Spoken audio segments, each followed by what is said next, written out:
ಒಂದು ಗುಡಿ ಕೈಗಾರಿಕೆಯಲ್ಲಿ ತಯಾರಿಸಿದ ಒಟ್ಟು ಮಡಿಕೆಗಳ ಸಂಖ್ಯೆ ಒಂದು ದಿನದಲ್ಲಿ ಎಕ್ಸ್ ಅಂತ ಭಾವಿಸ್ಕೊಳ್ಳೋಣ. ಪ್ರತಿ ಮಡಿಕೆಯನ್ನು ತಯಾರಿಸಬೇಕಾದ್ರೆ ತಗಲುವ ವೆಚ್ಚ ಎಷ್ಟು ಖರ್ಚಾಗುತ್ತೆ ಅಂತ ಪ್ರಶ್ನೆಯಲ್ಲಿ ಕೊಟ್ಟಿದ್ದಾರೆ. ಒಟ್ಟು ಮಡಿಕೆ ಎಷ್ಟು ತಯಾರಿಸ್ತಾರೋ ಆ ದಿನದಲ್ಲಿ ಅದರ 2ರಷ್ಟು ಮಾಡಿ ₹3 ಜಾಸ್ತಿ ಅಂತ.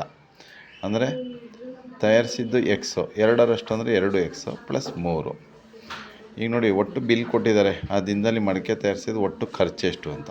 ₹90 ಖರ್ಚು. ₹90 ಖರ್ಚು ಅಂದರೆ ಏನರ್ಥ?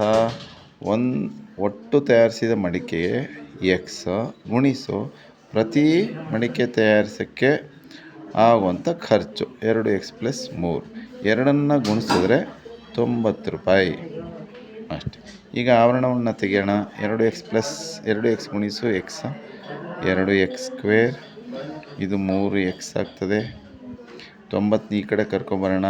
-90 ವರ್ಗ ಸಮೀಕರಣದ ಆದರ್ಶ ರೂಪ ಬಂತು. ಅಂತ್ಯಪದಗಳ ಗುಣಲಬ್ಧ ಮಾಡೋಣ.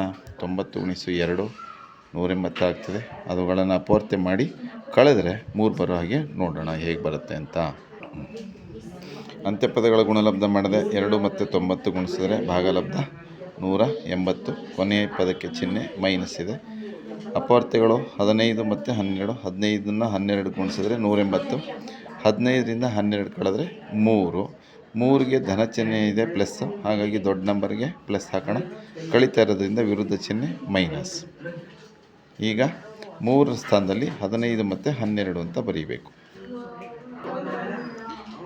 2x² 3 ಸ್ಥಾನದಲ್ಲಿ 15 ಮತ್ತು 12, 15x 12x ಪ್ಲಸ್ ಮತ್ತು ಮೈನಸ್. 3 ಪದಗಳು 4 ಪದಗಳಾಗಿ ವಿಭಾಗ ಆಯಿತು. 2 ಪದಗಳು ಜೋಡಿ ಮಾಡಿ ಅದರಲ್ಲಿ ಸಾಮಾನ್ಯ ತೆಗೆದರೆ ಮೊದಲನೇ ಸೆಟ್ಟಲ್ಲಿ x ಆಗ್ತದೆ. ಸೊ ಇಲ್ಲಿ x ಕಾಮನ್ ತೆಗೆದೆ. ಇಲ್ಲಿ 12 ಮತ್ತು 90ರಲ್ಲಿ ಸಾಮಾನ್ಯ 6 -6 minus into minus plus 6 2 12 x minus into minus plus 6 15 90 ಇದು = 0. ನೋಡಿ, 2 ಸಮ ಇದೆ. 2x ಪ್ಲಸ್ 15 2x ಪ್ಲಸ್ 15 ಸಾಮಾನ್ಯ ತೆಗೆದೆ. ಉಳಿದಿರುವಂಥ ಅಪವರ್ತ್ಯ x -6. ಈಗ x -6 ಪ್ಲಸ್ 6 ಆಗುತ್ತೆ. x plus 15 -15/2. x ಅನ್ನೋದು ಮಡಿಕೆಗಳ ಸಂಖ್ಯೆ, ಮೈನಸ್ ಆಗಲಿಕ್ಕಿಲ್ಲ, ಹಾಗಾಗಿ ಬಿಟ್ಬಿಡೋಣ. ಪ್ಲಸ್ 6 ಅಂದರೆ x ಅಂದರೆ 6. x ಅಂದರೆ ಮಡಿಕೆಗಳ ಸಂಖ್ಯೆ 6. ತಗುಲಿದ ವೆಚ್ಚ 2x ಪ್ಲಸ್ 3 6 2 12 ಪ್ಲಸ್ 3 ₹15 ಒಂದಕ್ಕೆ.